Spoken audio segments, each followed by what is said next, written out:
Hello, Sir Danderboko. Good morning. By the way, I am Sarah A. Armelia, and I choose Article 1176.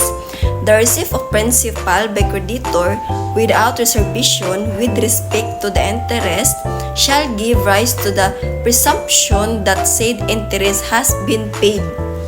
The receipt of a later installment of a debt without reservation as to prior installments shall likewise raise the presumption that such installment have been paid.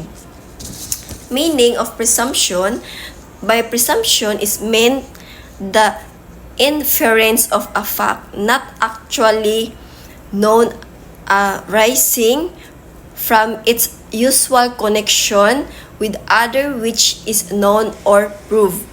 Example: Lindy borrowed 1,000 pesos from Shane. Later, Lindy showed a receipt signed by Shane. The fact not actually known is the payment by Lindy. The fact known is the possession by Lindy of a receipt signed by Shane.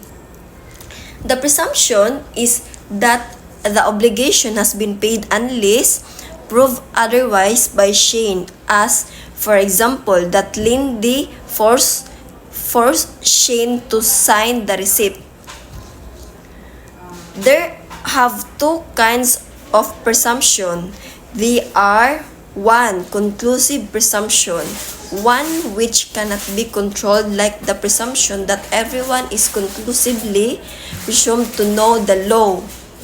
And for my explanation, conclusive presumption, this means that under certain circumstances, the law assumes a fact or situation to be true without the need for further evidence or proof.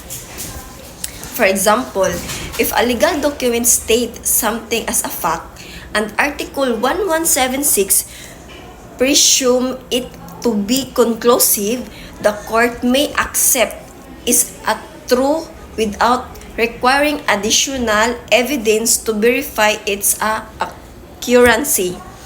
Exclusive presumption are typically used in cases where the fact is difficult or impractical to prove. Otherwise, the law provides for this shortcut to establish certain legal conclusion. And the second presumption is a disputable presumption, one which can be contradicted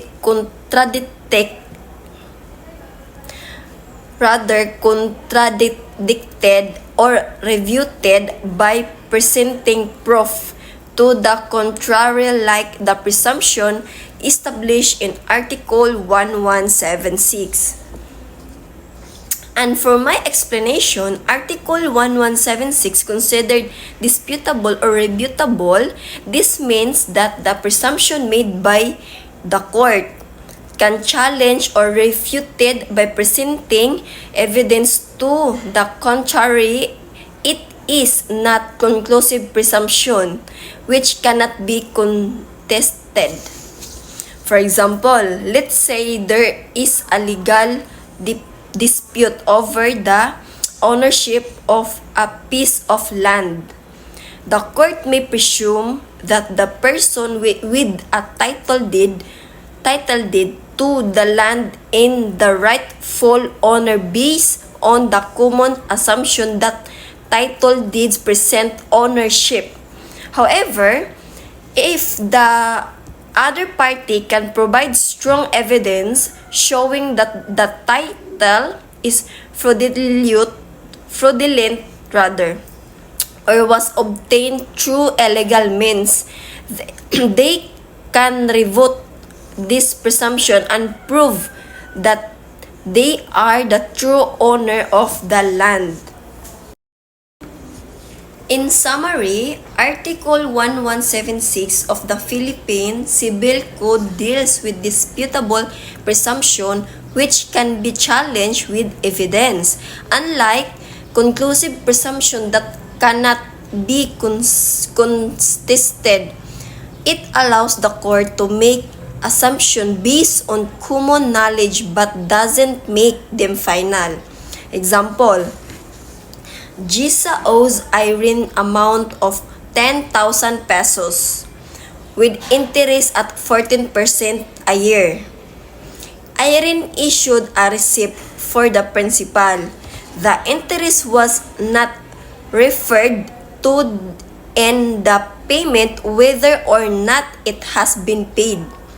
It is presumption that the interest has been previously paid by GISA because normally the payment of interest precedes that of the principal.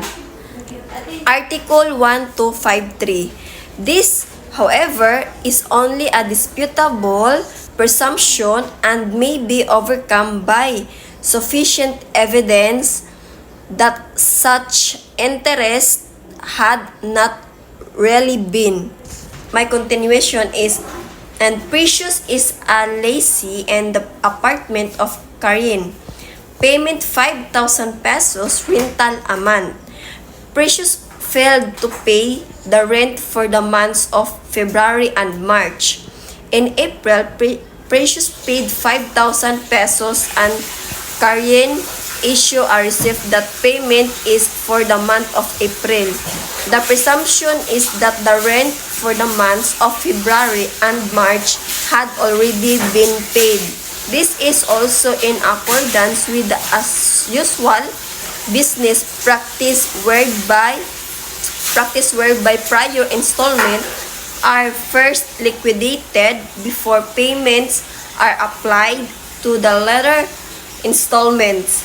Again, this presumption is merely disputable in Article 1176 part. That's all and thank you.